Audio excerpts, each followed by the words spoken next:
પ્રદેશના હમીરપુરમાં પણ મુશળધાર વરસાદથી જિલ્લામાં જનજીવન ખોરવાઈ ગયું છે। બિયાસ નદી સહિત સમગ્ર જિલ્લામાં કોતરો છલકાઈ રહ્યા છે। સુજાનપુરના ખેરી પંચાયતના બલ્લાહ ગામમાં પાણી ભરાવવાની સાથે સાથે ભૂસ્ખલન, થાંભલા તૂટી પડવા તેમજ ઘરો અને પશુઓના વાડા, રસ્તાઓ, થાંભલા તૂટવાના બનાવો બની રહ્યા છે। જ્યારે આલમપુર પુલ પર કાદવવાળું પાણી આવવાના કારણે સુજાનપુર તેમજ પાલમપુર રસ્તો પણ અવરોધિત થયો હતો। લગભગ અડધા કલાક પછી રસ્તો પુનઃસ્થાપિત કરવામાં આવ્યો। સુજાનપુર તેમજ સાંધોલ રસ્તો પણ ભૂસ્ખલન અને પથ્થરો પડવાના કારણે બંધ થઈ ગયો હતો, જે બપોર સુધીમાં પુનઃસ્થાપિત થઈ ગયો છે। ખીડકી નજીક ભૂસ્ખલનના કારણે સુજાનપુર તેમજ નાંદોન રસ્તો પણ 1.5 કલાક માટે બંધ રહ્યો હતો। હમીરપુર શહેર સહિત સમગ્ર જિલ્લામાં પાણીની કટોકટી વધુ ઘેરી બની શકે છે। તો ઉત્તર પ્રદેશના મુરૈનામાં પણ મેઘ તાંડવના તારાજીના દ્રશ્યો જોવા મળ્યા છે। અહીં ઘણા ભાગોમાં પૂર આવ્યું છે અને બચાવ કામગીરી પણ ચાલી રહી છે। મુરૈનાનો એક વિડીયો પણ સામે આવ્યો છે, જ્યાં પૂરના પ્રવાહમાં એક વ્યક્તિ ફસાયેલો જોવા મળી રહ્યો છે। બંને કાંઠે લોકોની ભીડ છે અને ધસમસતા પાણીના પ્રવાહમાં એક વ્યક્તિ ફસાયેલો છે। જો કે તે વ્યક્તિ કોઈ પથ્થર કે થાંભલાને પકડીને બેઠો હોય તેવું લાગી રહ્યું છે। તો બીજા દ્રશ્યમાં પૂરના પાણીમાંથી કેટલાક લોકો જોખમી રીતે પ્રવાસ કરતા પણ નજરે પડે છે।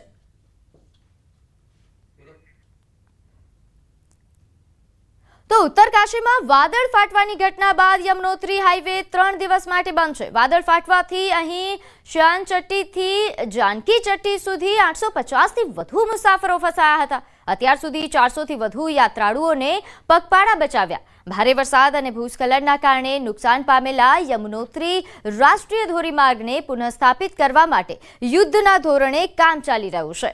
સિલાઈ બંધ નજીક ધોવાઈ ગયેલ રસ્તાનું સમારકામ પણ કરવામાં આવી રહ્યું છે। રસ્તા બંધ થવાના કારણે 3 દિવસથી યમનોત્રી ધામ યાત્રા પર પણ બ્રેક લાગી ગઈ છે। યમનોત્રી ધામ તરફ ફસાયેલા યાત્રાળુઓને પગપાળા બે રોકટોક અહીં જવા માટે લઈ જવામાં આવશે। આ ઉપરાંત બીજી તરફ ગુમ થયેલા મજૂરોની શોધખોળ પણ ચાલુ છે। ये तो आप देख ही रहे हैं कि पूरा कार्य युद्ध स्तर पे चल रहा है और 50% जो हमारे यात्री श्यानचट्टी, खरसाली, जानकी चट्टी फंसे हुए थे, 50% से ज़्यादा हम लोग आज रेस्क्यू करवा चुके हैं और कल तीर्थयात्री वहाँ से लगभग धामों से आ जाएंगे। वॉश आउट एरिया हुआ था 3 जगह यहाँ पे, उसको रिकवर कर लिया है, रिस्टोर कर लिया है। तो हमारा जेसीबी और पोकलेन तो गो थ्रू हो गया है सिलाई बैंड पे, और पैदल रूट हम लोग ओजरी वाला जो पॉइंट है अभी उस पर काम करना बाकी है। 5 किलोमीटर वहाँ से आगे ये मिलेगा वो मिलेगा, लेकिन मैंने उत्तरकाशी एसपी पुलिस को फ़ोन किया। उन्होंने बोला यहाँ पर ऐसी कोई व्यवस्था नहीं है, आप वहाँ से रास्ता मत छोड़ना जब तक आपको कंट्रोल रूम से कोई सूचना न मिले। तो यही विनती है कि प्रशासन पूरे मान सम्मान के साथ सब यात्रियों को सरकारी व्यवस्था के अनुरूप ले जावे, बस यही हमारी विनती है। તો હિમાચલ પ્રદેશના મંડીમાં ભૂસ્ખલન નિર્માણાધીન ટનલના ગટર પર અહીં ભૂસ્ખલનની ઘટના કેમેરામાં કેદ થઈ। ટનલ પર પાણી ભરાતા સર્જાઈ આ ઘટના, જેમાં ટનલના કામદારોને અગાઉથી દૂર ખસેડાયા હતા। સદનસીબે મોટી જાનહાનિ ટળી। તો મંડી શહેરની બાજુમાં આવેલા બ્રિજનીમાં પણ નિર્માણાધીન ટનલમાં દ્વારનો ઉપરનો ભાગ એ ભારે ભૂસ્ખલનના કારણે ધરાશાયી થયો। સદનસીબે કંપની મેનેજમેન્ટે આગળથી જોખમની આશંકા રાખીને કામ બંધ કરાવી દીધું હતું, જેના કારણે કોઈપણ પ્રકારની જાનહાનિ સર્જાઈ નથી। ભૂસ્ખલનના કારણે અહીં કેટલોક કાટમાળ એ હાઈવે પર પડ્યો, જેના લીધે પઠાણકોટ અને મંડી નેશનલ હાઈવે થોડા સમય માટે ટ્રાફિક માટે બંધ રહ્યો। ટનલનું નિર્માણ કરી રહેલી ભારત કન્સ્ટ્રક્શન પ્રાઇવેટ લિમિટેડ કંપનીના HR હેડ રોહિત શર્માએ જણાવ્યું કે ટનલના પ્રવેશદ્વારની ઉપર ખાનગી જમીન પર વરસાદના કારણે પાણી ભરાઈ રહ્યું છે અને આના કારણે નીચેની તરફ પાણીનું ગળતર પણ શરૂ થયું હતું। આના લીધે ટનલના બાહ્ય ભાગમાં તિરાડો પડી ગઈ હતી અને કંપની મેનેજમેન્ટે સાવચેતીના ભાગરૂપે કામ રોકીને તમામ લોકોને ત્યાંથી હટાવી દીધા હતા। મંગળવારે બપોરે આ ભાગ ધરાશાયી થયો. તેમણે જણાવ્યું કે નિર્માણાધીન ટનલને આનાથી કોઈ પણ પ્રકારનું નુકસાન થયું નથી. પ્રવેશદ્વાર પણ પડેલો જે કાટમાળ છે તે પણ હટાવવામાં આવી રહ્યો છે અને બાહ્ય નુકસાનની તાત્કાલિક અસરથી સમારકામ પણ કરવામાં આવશે. તેમણે જણાવ્યું કે કેટલોક કાટમાળ હાઈવે પર પડ્યો હતો, જેને તાત્કાલિક રીતે હટાવીને હાઈવે ફરી શરૂ કરવામાં આવ્યો હતો. તો હવે વાત કરીએ સંસ્કારી નગરી વડોદરામાં મનપાના પાપે નાગરિકો ભારે હાલાકીનો સામનો કરી રહ્યા છે.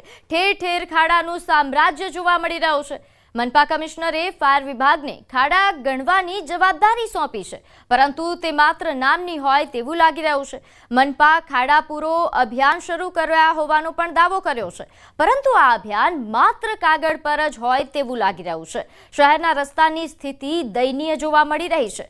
વિહાર સિનેમાથી ગાજરાવાડી તરફ જતો માર્ગ ખાડાઓથી ભરેલો છે. લોકો વાહન ચલાવવામાં પણ ડરનો સામનો કરી રહ્યા છે. ભગવાનને અમે એવું પ્રાર્થના જ કરીએ છીએ કે સહી સલામત ઘરે પહોંચી જઈશું. અમે એવું થઈ જાય જીવના જોખમે જ અમે તો આવીએ છીએ. અને મને તો એવું થતું હતું કે આજે કોરું છે ને તો સવારે જઈ આવું, પાછું સાંજે પાણી હોય ને તો ખાડો દેખાય નહીં તો ગયા તો અંદર સીધા. મ્યુનિસિપાલિટીવાળા કમિશનર જે રહ્યા છે ને એ 15 કે 20 દિવસ હોય ત્યારે વરસાદની છે ને ખાડા પૂરવાની કામગીરી કરે છે અને લોકોના પૈસા જે છે વેરાના ને એવા એ બધા પૈસા ગાયબ થઈ કરી કાઢે છે આ લોકો. આ શહેર વડોદરા નથી, ખડોદરા શહેર છે. ખાડાના લીધે અમને ડેલી રિસ્ક જેવું લાગે છે, એમ કે અમે પડી જઈએ, અમે એક્સિડન્ટ થાય, એટલે અમે કહીએ છીએ કે આ રોડ સરખો કરાવો, પણ સરખો કરાવતા નથી. અને જ્યારે સરખો કરાય ને તેના અઠવાડિયા 2 અઠવાડિયામાં આ રોડમાં તરત ખોદકામ ચાલુ થઈ જાય ને એટલે આ રોડ ફરી જેવો હતો ને એવો બગડી જાય છે. સમગ્ર મામલે મનપાના વિરોધ પક્ષના નેતા ચંદ્રકાંત શ્રીવાસ્તવે જણાવ્યું કે વડોદરા મનપાના અધિકારીઓના ઘર પાસેના રોડ સારા હોય છે, સામાન્ય નાગરિકોના ઘર પાસેના રોડ ખરાબ જોવા મળી રહ્યા છે. રોડ સહિત તમામ કામોમાં મોટા પાયે ભ્રષ્ટાચાર થઈ રહ્યા હોવાનો પણ આક્ષેપ છે. અધિકારીઓના રોડ સારા છે, કમિશનરની પાસે જાઓ ત્યાં રોડ સારો હશે, ડેપ્યુટી કમિશનર પાસે જાઓ રોડ સારું હશે, પણ બીજા આમ નાગરિક જે ટેક્સ ભરે છે જેના વડે તમે લોકો છો એના રોડો બધા જ ખરાબ છે. જરા આ વડોદરા શહેરના નગરજનો ઉપર રહેમ કરો અને સારા ખાડા પૂરો ને રોડ બનાવો. 1500ની આસપાસ ખાડાઓ થયા છે, જેને hot mix material, cold mix material અને વેટ મિક્સ કરોડા છારું જેવા મટીરિયલથી પૂરવામાં આવેલા છે. વડોદરા શહેરના નાગરિકોનું ઘરની બહાર નીકળવું એટલે કે રસ્તા પરથી પસાર થવું મુશ્કેલ બની ગયું છે, કારણ કે કોર્પોરેશનના પાપે જે રોડ રસ્તા છે તેની હાલત જે છે તે દયનીય જોવા મળી રહી છે. આ રસ્તો તમે જે જોઈ રહ્યા છો તે ગાજરાવાડી વિસ્તારનો રસ્તો છે અને અહીંયા ખાલી આ રોડ નહીં પરંતુ અનેક રોડ એવા છે કે જેની દુર્દશા જોવા મળી રહી છે. વાહન ચાલકો કેટલી મુશ્કેલીમાં અહીંયાથી પસાર થઈ રહ્યા છે તેનો અંદાજો જે છે તે લગાવી શકાય છે. કાર જતી હોય તો જમ્પિંગ કાર લાગે અને રિક્ષા અને 2 વ્હીલરની તો વાત જ ના પૂછો, કારણ કે ખાસ કરીને 2 વ્હીલર ચાલકો અને એમાં પણ શાળાના જે વિદ્યાર્થીઓ છે તેમની હાલત કફોડી છે. દ્રશ્યોમાં જોઈ શકાય છે કે એક વિદ્યાર્થી પોતાના જીવના જોખમે અહીંયાથી સાયકલ લઈને પસાર થઈ રહ્યો છે. જો કોઈ સિનિયર સિટીઝન અથવા તો કોઈ મહિલા આ રસ્તા પરથી પસાર થાય અને ખાડાના કારણે પડી જાય તો તેની જવાબદારી કોણ લેશે, તે સૌથી મોટો સવાલ જે છે અહીંયા ઊભો થઈ રહ્યો છે. બીજી વાત કે વડોદરા શહેરમાં છેલ્લા 2 દિવસથી વરસાદ નથી વરસ્યો, એના કારણે આ પ્રકારની પરિસ્થિતિ છે. જો વરસાદ વરસી જશે અને અહીંયા પાણી ભરાઈ જશે તો વાહન ચાલકોને ક્યાં રસ્તો છે અને ક્યાં ખાડો છે તેનો અંદાજો નહીં આવે અને વાહન ચાલકોને અકસ્માતનો ભય જે છે તે સતાવી રહ્યો છે. એટલે ટૂંકમાં કહીએ તો વડોદરા શહેરના રસ્તા અત્યારે જોખમી રસ્તા સાબિત થઈ રહ્યા છે અને વાહન ચાલકો છે તેમને વડોદરા શહેરના રસ્તા પર પોતાનું વાહન હંકારતા પણ ડર લાગી રહ્યો છે. હાર્દિક દીક્ષિત, ન્યૂઝ 18 ગુજરાતી, વડોદરા. હજુ તો ચોમાસાનો પ્રથમ વરસાદ જ પડ્યો છે અને રોડ રસ્તા ઉબડ-ખાબડ થઈ ગયા છે. રસ્તાઓમાં 2-2 ફૂટ ઊંડા ખાડા પડી ગયા છે. વળી આ ખાડાઓમાં પાણી ભરાયેલા છે, જેથી લોકોને ખાડા હોવાની જાણ પણ રહેતી નથી અને ત્યાંથી પસાર થતા અકસ્માત થવાનો ભય સતાવે છે. હિંમતનગર શહેરના જીઆઈડીસીથી લઈને સહકારી જીન સુધીના સર્વિસ રોડ હાલ બિસ્માર બની ચૂક્યો છે. હિંમતનગર શહેરના મોતીપુરા અને સહકારી જીન 4 રસ્તા ખાતે 2 ઓવરબ્રિજનું નિર્માણ કાર્ય ચાલુ છે. જો કે ઓવરબ્રિજની બાજુમાં આપવામાં આવેલા સર્વિસ રોડની સ્થિતિ દયનીય બની છે. સર્વિસ રોડ પર મોટા ખાડા તેમજ વરસાદી પાણીના નિકાલના અભાવે અહીં ખાડાઓમાં પાણી ભરાવવાના કારણે વાહન ચાલકો પર અપાર મુશ્કેલીનો સામનો કરવો પડે છે. જો કે તંત્રને વારંવાર સ્થાનિક લોકો દ્વારા રજૂઆત કરવા છતાં તંત્રના પેટનું પાણી હલતું નથી. મોટા મોટા ખાડા 2-2 ફૂટના ખાડા છે, જેથી કરીને ટુ વ્હીલ તથા મોપેડ જેવા સાધન જઈ શકતા નથી, કારણ કે પાણી ભરાયું છે. પાણીની અંદર ખાડા છે, જે ખાડો કેવડો છે એ અંદાજ જ નહીં આવતો વાહન ચાલકોને, એના હિસાબે જઈ શકાતું નથી. અને આ વરસાદ પહેલો જ વરસાદ છે તો એ આવી કન્ડિશન છે, જેથી કરીને તાત્કાલિક ધોરણે આ રોડનું સમારકામ થાય. ખાડો પડી રહ્યા છે પાણી, આ જે પુલ બનાવ્યો છે સરકારી, ડાયરેક્ટ અમદાવાદ વાળા જ ડાયરેક્ટ નીકળી ગયા છે, બરોબર. જે આ બાજુ જે બસ સ્ટેન્ડ બાજુ જવાવાળા છે એમના સર્વિસ રોડ પર આ તકલીફ થઈ રહી છે પાણીના લીધે, વરસાદના લીધે જે ખાડો પડી રહ્યો છે, બરોબર. એના લીધે મને તકલીફ પડે છે. હું પોતે અહીંયા સફલ હોસ્પિટલમાં જોબ કરું છું, યુનિટેટમાં લેબોરેટરીમાં છું, અને મારા રોજનું આ જ રસ્તો હોય છે. ખાડામાં 2-3 વખત પડ્યો તો પેલી મોટી ગાડી પડી ગઈ.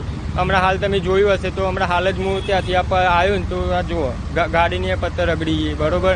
તો આનું એમ કે કોઈક નિવારણ કરે સરકાર. સાબરકાંઠા જિલ્લામાંથી પસાર થતા નેશનલ હાઈવેની પરિસ્થિતિ હાલ તો વિકટ બની છે. ખાસ કરીને તમે દ્રશ્યોમાં જોઈ શકો છો તે પ્રમાણે જે હાઈવે છે તે હાઈવે ઉપર જે નવીન બ્રિજ છે તે નવીન બ્રિજ તો બનાવી દીધો, પરંતુ જે બાજુમાં સર્વિસો છે સર્વિસ રોડ બિસ્માર હાલતમાં જોવા મળી રહ્યા છે. સામાન્ય વરસાદના કારણે જે આ સર્વિસ રોડ બિસ્માર બની જતા વાહન ચાલકો ક્યાંક ને ક્યાંક સમસ્યાનો સામનો કરી રહ્યા છે.